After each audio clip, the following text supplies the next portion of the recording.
Here we have a classic Seiko watch, possibly from the late 1970s, with a 6139B automatic movement, and as you can see, it's not really in very good shape at all. The metal strap is in quite bad shape and with many links distorted and stretched out. There is a missing chronograph pusher. This one is for the start and stop function, although the reset pusher does seem to be intact. Of course, the case and bracelet are really quite grungy and truly showing their age. This has seemingly been quite an unloved watch. Now, for a 40-odd-year-old watch, you might expect some age to show through, and for some this would even be desirable, but this watch seems to be too far gone, and today I'm going to attempt to do something about that. So let's see if we can't give this watch a new lease of life. But for now, I'm going to start by removing the movement from the case and seeing what gremlins I can find.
And as you can see, the case back is quite badly scratched up.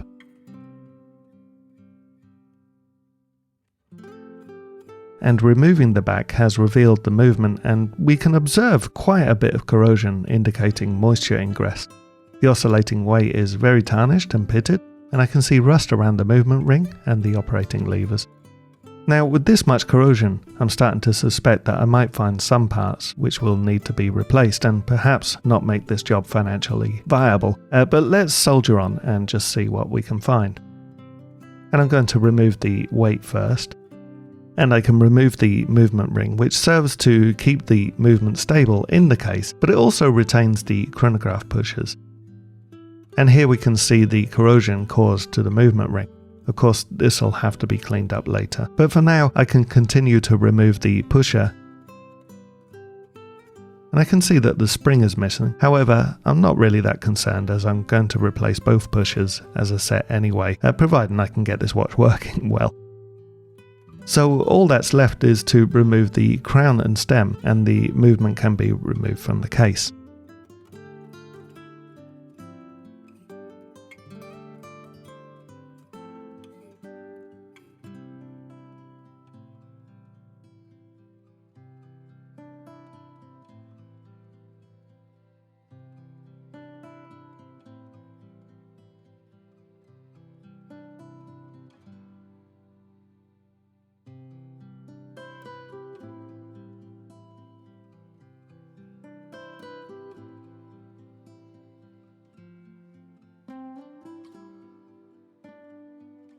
And yes, the dial is in awful shape. The minute recording hand is missing, and the other hands, well, they look like they've seen much better days.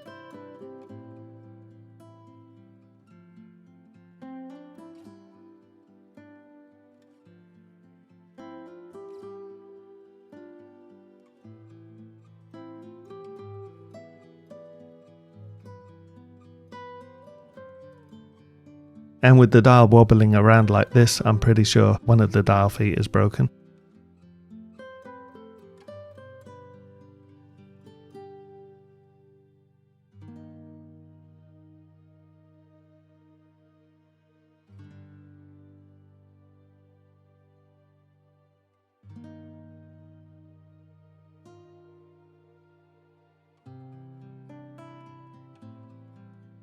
The plastic spacer between the dial and movement is disintegrating, and it looks like it was glued to the dial at one point. Not sure what I'm going to do about it yet, but I'll cross that bridge later.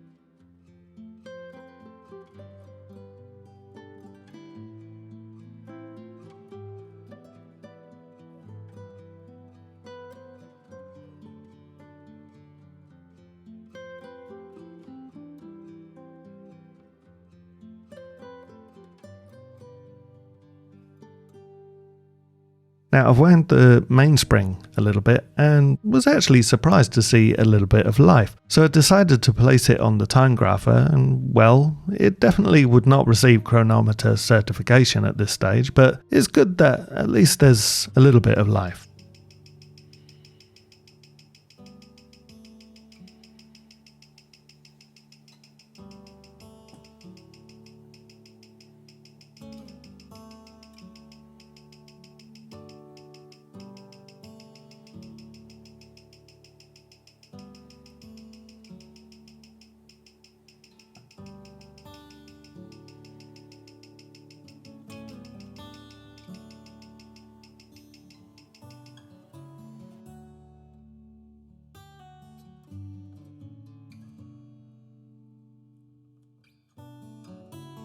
Now, taking a look at the balance, we can see that it's out of true.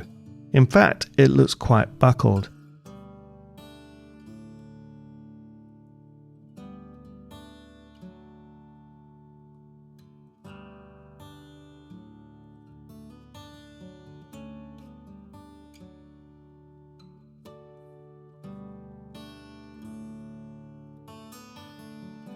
Now, I'll take a closer look at that shortly, but for now I want to strip the rest of the case to pieces.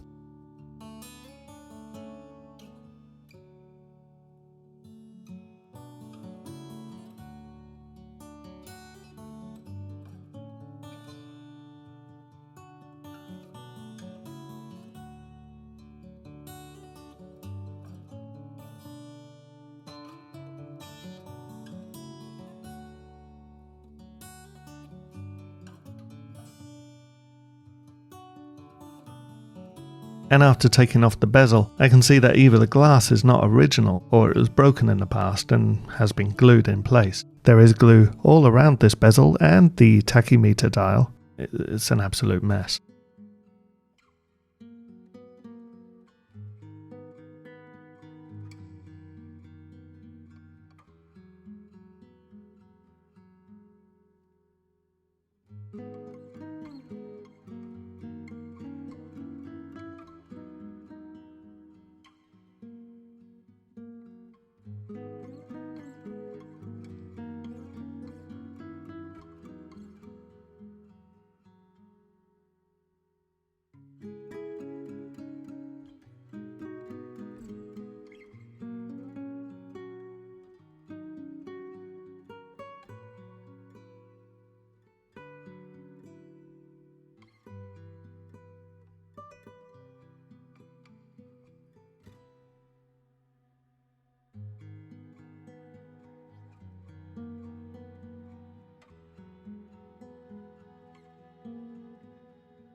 Okay, let's take a closer look at the balance.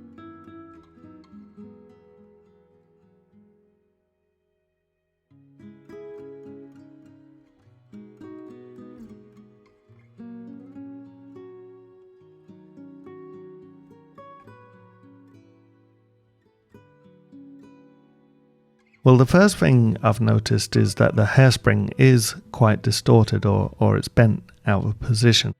Now it looks like a kink near the stud, but fortunately it's not broken, so no doubt it can be dealt with.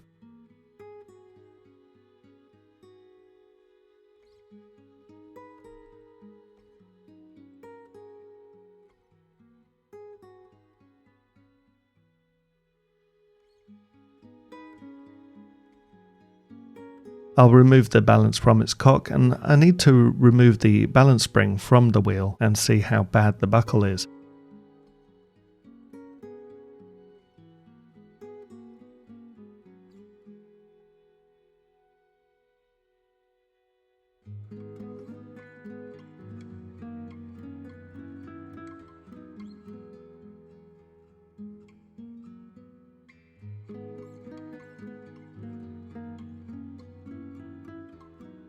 And here we can observe three things.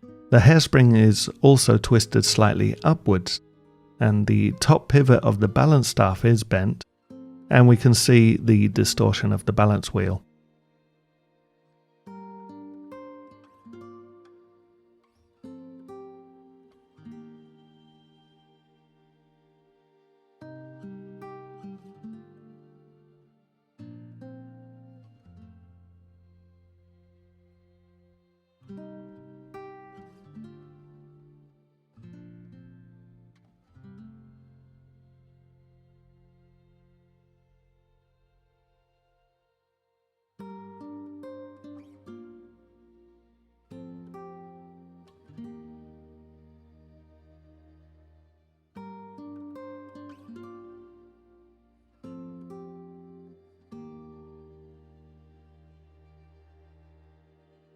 Now I've placed the balance wheel in my truing tool to illustrate the distortion.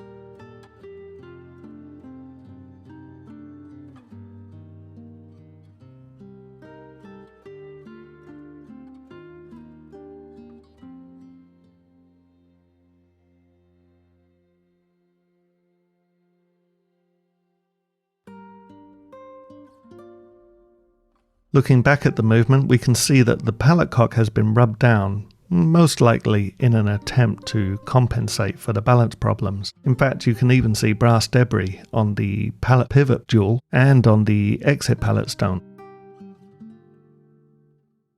But moving on, I shall remove the automatic bridge, and we can see here that the screws don't match. Actually, the smaller one doesn't look original.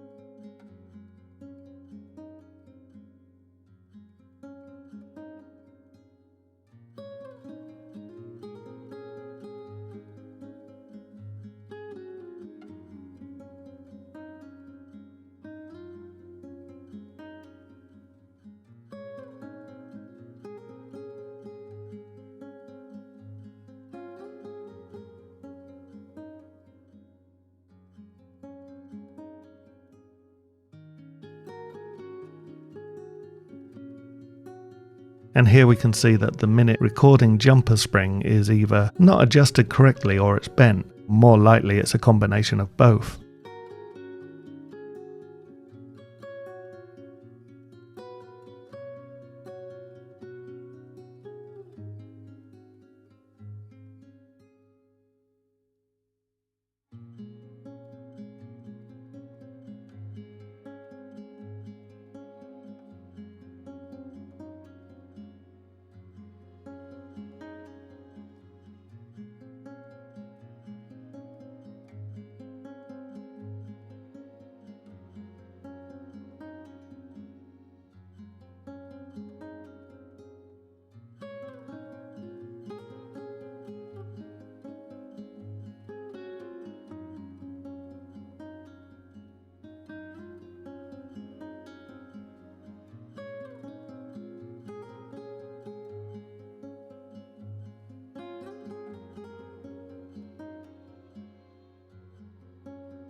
I cleaned the parts in my ultrasonic cleaner, and whilst sorting through the cleaned components, I noticed this rivet had come loose from its location. The only problem is, I was not sure which location. Anyhow, I was inspecting the chronograph runner wheels, and I found the cam on the minute recording wheel was loose, which solved the mystery of the loose rivet. Now I'm going to use my staking set to attempt to reseat the rivet and tighten it up again.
And that seems tight enough.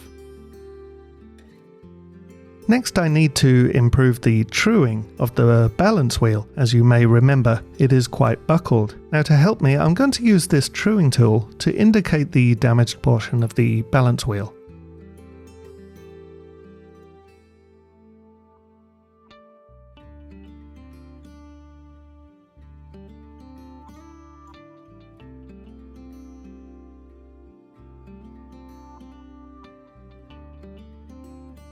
I'm marking the high points with a Sharpie. Now I'm attempting to straighten the buckle out of the wheel with my tweezers. Now I'm being very gentle here, as I don't want to distort the wheel and make it worse than it already is.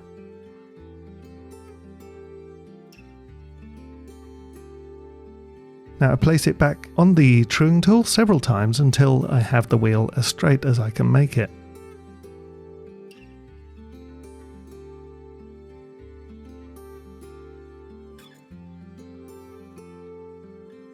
And finally, when I test, I can see that it's now quite straight. I mean, it's not perfect, but it is much better and will hopefully provide a much better performance.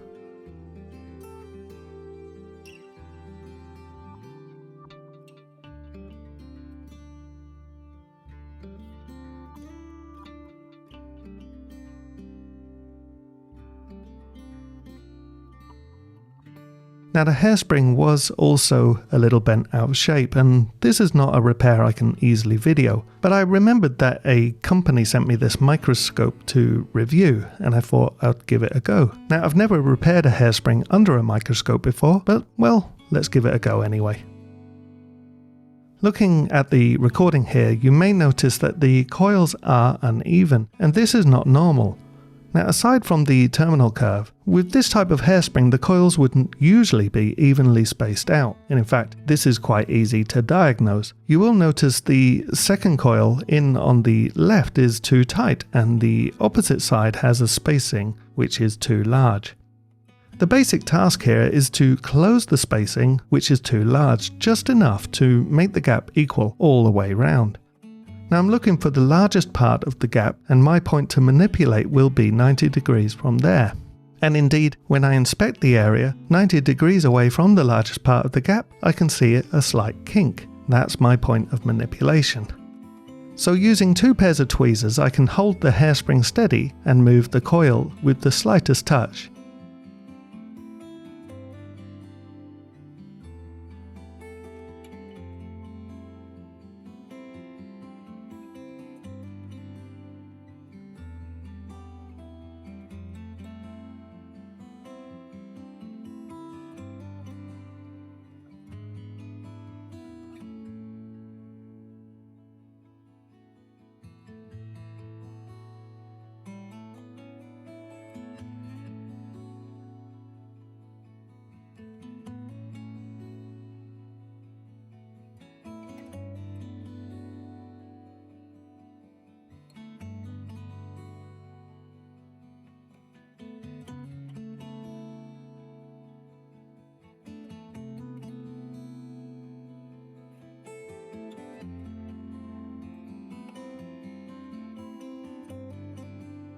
and as you can see, that's made a remarkable difference already. I shall continue tweaking until I'm happy with the result.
Now I'm going to secure the hairspring back to the balance cock.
Observe here that the hairspring collet should normally be resting exactly over the jewel hole.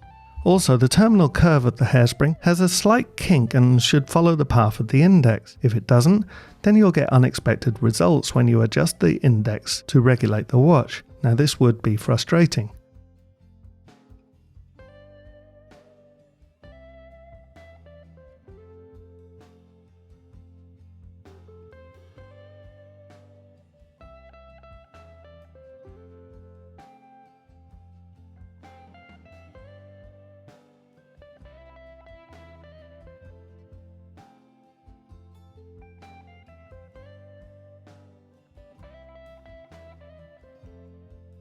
To illustrate this, I'll locate the hairspring behind the index and move its position.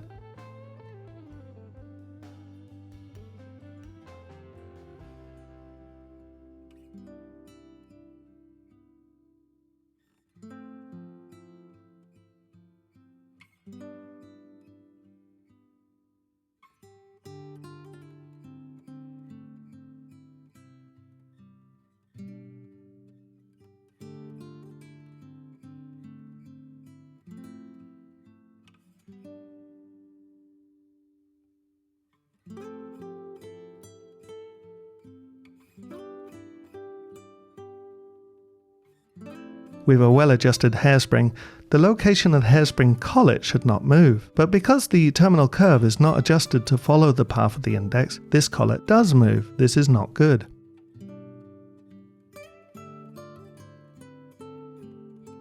I'll continue tweaking the hairspring until I'm happy with the result.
And as you can see, the collet now stays in position over the jewel hole no matter the position of the index. But I'm not finished. There's also a twist in the spring which needs to be dealt with. I find it easier to deal with twists when the hairspring is dismounted, so let's take it off the balance cock and inspect it further.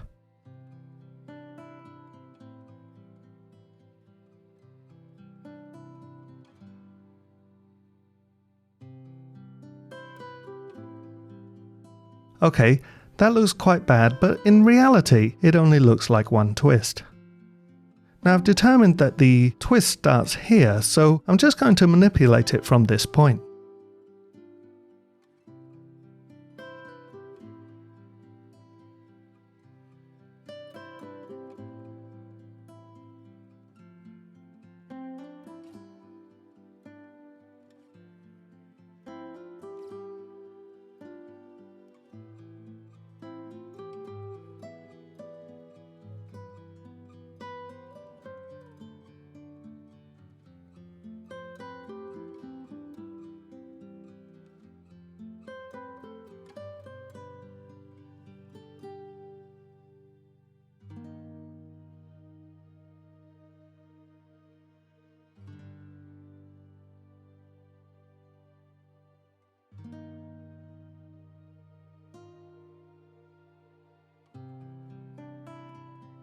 And that looks better. Let's mount it back on the balance cock and test it.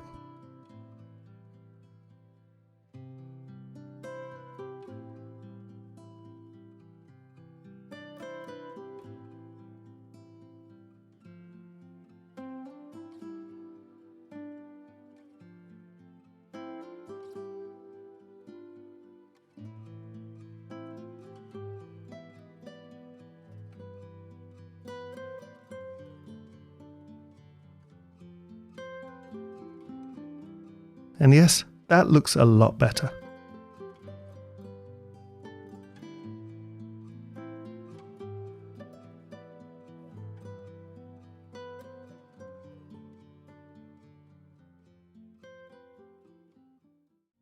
So that's it for part 1 of this mammoth task. Spoiler alert, I did manage to get this movement running, but I'm waiting for some parts in order to complete this challenge, so I will post an update just as soon as I can.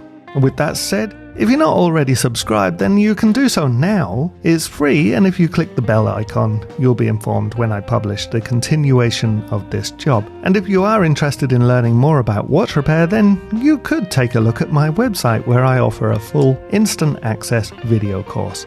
Links to that and all my social media are in the description of this video. So thanks for watching, and thank you to all my patrons who've helped to make this video possible. I'll see you soon. Bye bye.